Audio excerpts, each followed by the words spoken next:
Like Rehoboam's scorpions, our harsh words sting. They cause lasting pain. We need to ask God to speak wisdom into us, have our words be wise, be words of kindness, words that bring healing, not harm. And when conflict arises, our words need to reflect the grace and love of Jesus Christ. What did Jesus do on the cross? He says, "Forgive them, Father, for they know not what they do." Who does that? Jesus. Who needs to do it? Us.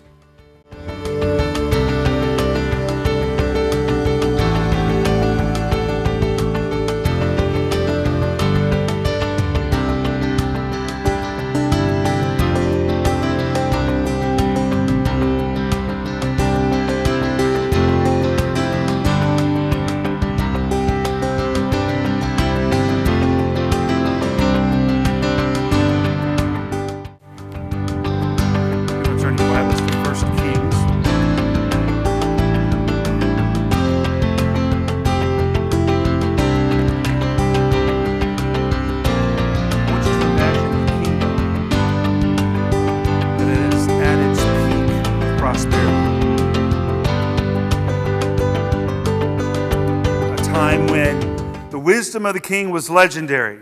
40 years the kingdom has prospered. It was a golden age, crowned by a magnificent temple that was built in Jerusalem. A huge palace for the king was also built. But beneath that, beneath all the glory, beneath all of the joy of the magnificent temple in Jerusalem, beneath all of that were heavy burdens that were weighing down the people. These things didn't just happen by chance. It took the people and a lot of sacrifice on their part to build what was built and to have it be a golden age. There were crushing taxes. There was relentless labor. It wasn't just, it's like any building. You didn't just build it, you had to upkeep it. So once it was built, there was much work still to be done. And growing unrest began to happen, especially amongst the 10 tribes toward Judah in the south.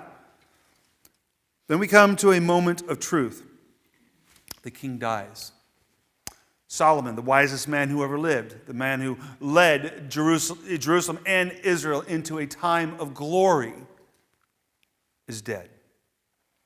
And as is the custom, is in most places where there is a monarchy, the son will take the throne, Rehoboam. But the nation is at a crossroads. It's at a place, which direction are they going to go? We must understand that Israel itself, the tribes themselves, were not exactly united. They were united because they were united under something they had to get done. They had to build the temple. But we know throughout their history they were very cantankerous, very unbrotherly towards each other, their own kin. But there's a crossroads in the nation. The question is, how is Rehoboam going to lead? Will he lead with wisdom like his father? Or will he lead with pride and harshness that's common in youth? So in a place that's charged very much with historical meaning, they met at Shechem. Shechem was a place where many times the covenant with God had been renewed. It's the place where Joshua stood and said, "Choose this day who you will serve." It's a place where Jesus taught about worshiping in spirit and in truth. Now Rehoboam is faced with a choice, and we are also at this time. What happens when a leader ignores wise counsel and instead turns to those who say things he wants to hear? That's the danger of leadership. That's the danger in our political environment today. Are the people around our leaders, our president, are they just saying what he wants to hear? Or are they telling him the hard truth? Don't know. Remains to be seen. We'll see what happens. But what are the consequences when harsh words from the leader replaces compassionate leadership? So what we're going to read today is kind of a very powerful warning, but it's also a hopeful call to us. It shows us the deadly sting of poor leadership, of poor decision, but it also points us to a better way that's revealed in the heart of Jesus himself. So we're going to dive in here and discover how one simple choice has huge consequences. One word uttered has huge consequences, not just for you, but for those around you, and in fact, in this case, for the whole nation. So let's go to 1 Kings chapter 12, starting with verse 1. Rehoboam went to Shechem, for all Israel had come to Shechem to make him king. And as soon as Jeroboam, now remember, Jeroboam was one who was told he was going to get some of the kingdom by the prophet. But he was also the head of the forced labor in Jerusalem. And he had to flee to Egypt because he was in danger of having his life taken from him. It says, as soon as Jeroboam the son of Nebat heard of it, for he was still in Egypt, where he had fled from King Solomon, then Jeroboam returned from Egypt. And they sent and called him, and Jeroboam and all the assembly of Israel came and said to Rehoboam, your father made our yoke heavy. Now therefore, lighten the hard service of your father and his heavy yoke on us, and we will serve you. Take away all the harsh taxes, all the harsh work you're having us do. Take that away, and we will forever serve you. He said to them, go away for 3 days, then come again to me. Now, I first look at that and I think, well, that was a wise choice to make. It's kind of difficult if a leader is presented with something and they make a rash decision, it's going to be the wrong decision. So Rehoboam sends them away for a few days so he can get advice on what to say. He said to them, go away in 3 days, then come again to me. So the people went away. Then King Rehoboam took counsel with the old men who had stood before Solomon his father while he was yet alive, saying, how do you advise me to answer this people? And they said to him, if you will be a servant to these people today and serve them and speak good words to them when you answer them, then they will be your servants forever. Wise advice. Treat people nicely and they'll be your servants forever. Now imagine, you're part of this community. Every day is difficult. It wasn't nearly as bad as it was in Egypt. Yes, they weren't slaves. They got paid for their labor, but it was hard work. And it took a long time. You think it takes a long time to build a building now. Think about it doing it without cranes. You know, if you go on 69, you see there's this huge crane building a building out there. I have no idea what it's for. It looks like a medical building to me, but one of the tall, girder cranes. It's been there for a long time. That's with modern technology. It took years and years to build the temple. It was hard work. Not to mention, where did the money come from to do this? A king didn't have it in his coffers. He had to tax the people to get it. The people of Israel had lived under Solomon's heavy yoke for years, serving him. And now they came to ask the new king, can we have some relief? Give us some rest. Maybe hoping for a fresh start, something new. That was courageous. For them to come to the king and ask that was very courageous. But they were also very fearful because they're putting their future in the hands of the son of the king, who they hoped gained some wisdom from his father. So Rehoboam's left to the choice. So he first goes and does what he should do. He seeks advice from the men who had been advisors to his father, the older men. And they counseled him. They tell him to be kind, lighten their load. But he also goes to another place. It's good to get counsel from different places. Depends on which one you listen to. Look at verse 8.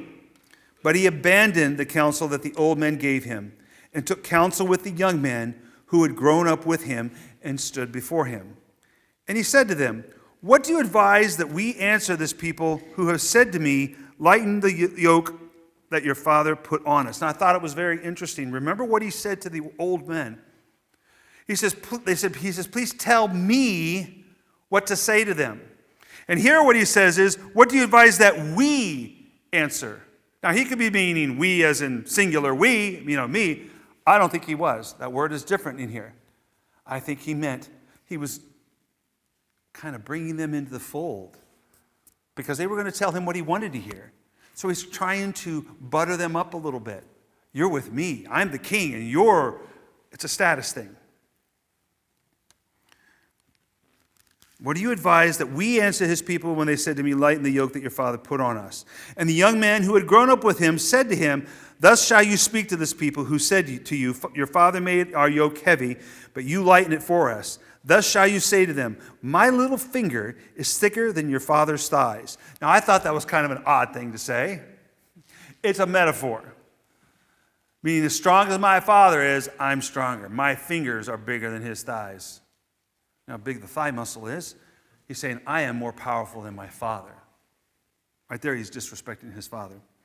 And now, whereas my father laid on you a heavy yoke, I will add to your yoke. My father disciplined you with whips, but I will discipline you with scorpions. Now, he's not going to send a bunch of men out into the desert, gather up all the scorpions, and put it on the people. This is not insects he's talking about. These were cruel whips that were designed to tear the flesh. Can you imagine the sting and the pain? Far worse than anything that his father had used on them. This is a promise that I'm going to be even more harsh, and it's going to be more unbearable for you than it was under my father. This whip is strikingly similar to what was used on Jesus. As he was whipped, it tore his flesh. It's called a Roman flagrum, is what that is called. The whips are one thing, and then it's got bone and stone mixed inside of it. I'm not going to tell you the gritty details of how it works. It is pretty gruesome. Now, Rehoboam's scorpions are going to lead to division and rebellion. But Jesus willingly endured the whip to bring reconciliation and healing. You see a lot of this in Scripture. You see how the Old Testament presents a picture, and you see Jesus presenting the opposite, where division and sin and strife were here. Jesus brings peace, goodness, faithfulness, holiness. This harsh imagery helps us understand just how painful and damaging our words can be. The Bible warns us repeatedly about our words. In Proverbs 12:18 it says, there is one whose rash words are like sword thrust. It's like being stabbed with a sword. But the tongue of the wise brings healing. In James 3:5-6 it says, so also the tongue is a small member, yet it boasts of great things. How great a forest is set ablaze by such a small fire. We've all done it. Said that one little thing that slips out of our mouth, and we wish we could take it and grab it back, but we don't. We're not able to. And it sets on fire a rage that we can't control. And the tongue is a fire, a world of unrighteousness. The tongue is set among our members, staining the whole body, setting on fire the entire course of life, and set on fire by hell. He says ours. He's not saying the world. He's not saying non-believers. James is saying people in the church have tongues that set fires from the very fires of hell. Think about the harsh words we use daily. Think about the times we say something to somebody in frustration, and it may be valid frustration. I've been telling myself Caleb is going to be driving soon. Okay, I have a hard time getting that out. Okay? And I'm having to build, because I'm going to teach him how to drive. And I have to keep building myself up when I think about it, saying, okay, you must be calm and patient when you're teaching him to drive. Because he'll get very frustrated if I'm not. So I'm going to bring him here to the church out at the end of the parking lot when nobody's here and teach him how to drive. Because I got to be careful, because I could, in a very act of frustration, which would be very valid, especially if we're about ready to hit a pole, my words could tear him apart and set him back all the way to the beginning. We have to use words that lift up, words of love at all times, even when people don't use those words with us. I am not responsible for how people respond to me.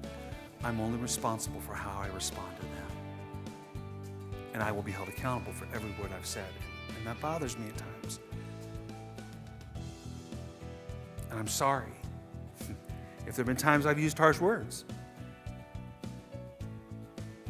But we must be careful